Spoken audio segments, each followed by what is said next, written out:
नमस्कार, जनबात न्यूज से स्नेजित कौर मुख्य समाचार के साथ। जिला कलेक्टर के निर्देश पर आज सुबह चारों दिशाओं की दुकानें खुली। बाजार सुबह 6 बजे ही खुल गया, परंतु ग्राहकों की आवाजाही कम रही, जिस कारण बाजार में भीड़भाड़ कम रही। बाजार में लोगों की आवाजाही कम रही और दुकानदार ही नजर आ रहे थे। जानकारी के अनुसार जिला कलेक्टर जाकिर हुसैन ने आदेश दिए थे कि शुक्रवार से चारों दिशाओं की दुकानें व्यावसायिक प्रतिष्ठान प्रतिबंधित के अलावा खोली जा सकेगी। अगर बाजार में आने वाले लोग व दुकानदार कोरोना गाइडलाइन व सोशल डिस्टेंसिंग की पालना करते हैं तो पुनः स्थिति का आकलन कर दुकानें व्यावसायिक प्रतिष्ठान को खोलने व बंद करने पर विचार किया जाएगा। गिरी हॉस्पिटल में इलाज के दौरान एक व्यक्ति की मौत के मामले में आज मृत व्यक्ति के पुत्र ने गिरी हॉस्पिटल के खिलाफ मुकदमा दर्ज करवाने की मांग को लेकर हॉस्पिटल के सामने ही धरना शुरू कर दिया। जसवीर सिंह ने बताया कि उसके पिता निर्मल सिंह को 13 मई को गिरी हॉस्पिटल में भर्ती करवाया था। इस दौरान डॉक्टरों ने उनसे करीब 1 लाख रुपए भी लिए तथा उन्हें यह नहीं बताया कि उनके पिता को कोरोना है। जसवीर सिंह ने बताया कि इस दौरान उनके पिता की तबीयत बिगड़ती गई और इनके बाद वे अपने पिता को राजकीय जिला चिकित्सालय लेकर गए, जहां उनकी मौत हो गई। जसवीर सिंह ने कहा कि गिरी हॉस्पिटल के डॉक्टरों की लापरवाही से उनके पिता की मौत हुई है। हॉस्पिटल संचालकों के खिलाफ जब तक मुकदमा दर्ज नहीं किया जाता तब तक वे गिरी हॉस्पिटल के सामने धरना देंगे। उन्होंने कहा कि उनकी मांग है कि गिरी हॉस्पिटल के खिलाफ मुकदमा दर्ज किया जाए तथा जब तक जांच पूरी नहीं हो जाती इस हॉस्पिटल को सीज किया जाए तथा इस मामले की जांच जयपुर में स्वास्थ्य विभाग के अधिकारी करें। स्थानीय अधिकारियों पर उन्हें विश्वास नहीं है।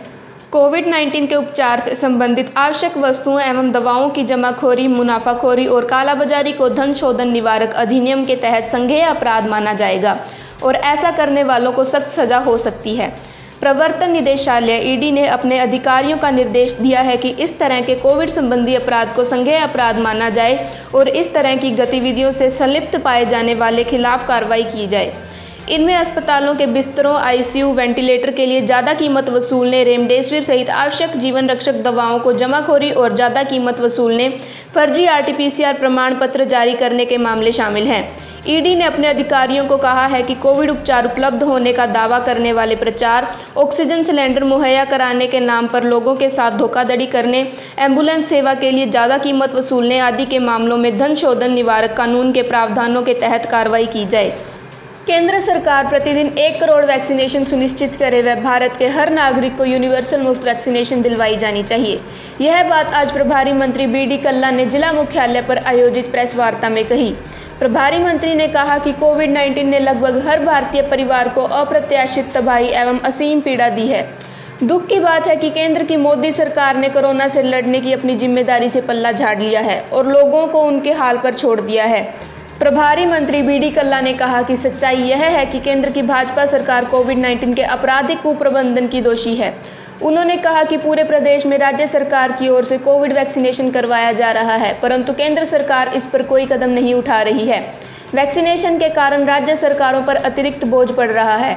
उन्होंने कहा कि केंद्र सरकार को यूनिवर्सल मुफ्त वैक्सीनेशन करवानी चाहिए ताकि राज्य पर आ रहा अतिरिक्त बोझ कम हो, लोगों को कोविड वैक्सीनेशन लगाई जा सके। उन्होंने कहा कि इस संबंध में कांग्रेस पार्टी द्वारा जिला मुख्यालय पर जिला कलेक्टर को ज्ञापन सौंपकर राष्ट्रपति से मांग की गई है कि केंद्र सरकार निःशुल्क टीकाकरण का कार्य करवाए। प्रभारी मंत्री ने कहा कि श्रीगंगानगर जिले में 1.4% वैक्सीनेशन खराब हुई है, जो सबसे कम है। उन्होंने कहा कि टीकाकरण का बोझ राज्य सरकार पर आने के कारण जहां राज्य सरकार की इनकम 100 थी वो अब घटकर 20 पर आ गई है। जो काम केंद्र सरकार को करना चाहिए वह काम राज्य सरकार कर रही है। देश की आज़ादी के बाद से टीकाकरण का कार्य केंद्र की तरफ से निःशुल्क करवाया जा रहा है, परंतु मोदी सरकार अपने कर्तव्यों से पीछे हट रही है। सादुल शहर के निकटवर्ती प्रतापपुरा गांव में पंजाब नेशनल बैंक की शाखा में दिन दहाड़े लूट की घटना को नकाबपोश बदमाशों ने अंजाम दिया।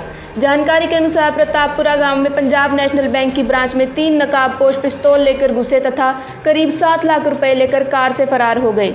लूट की सूचना मिलने पर पुलिस अधिकारी मौके पर पहुंचे तथा क्षेत्र में नाकाबंदी करवाई गई।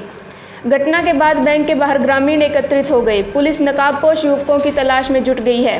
पुलिस घटनास्थल के आसपास सीसीटीवी को खंगाल रही है।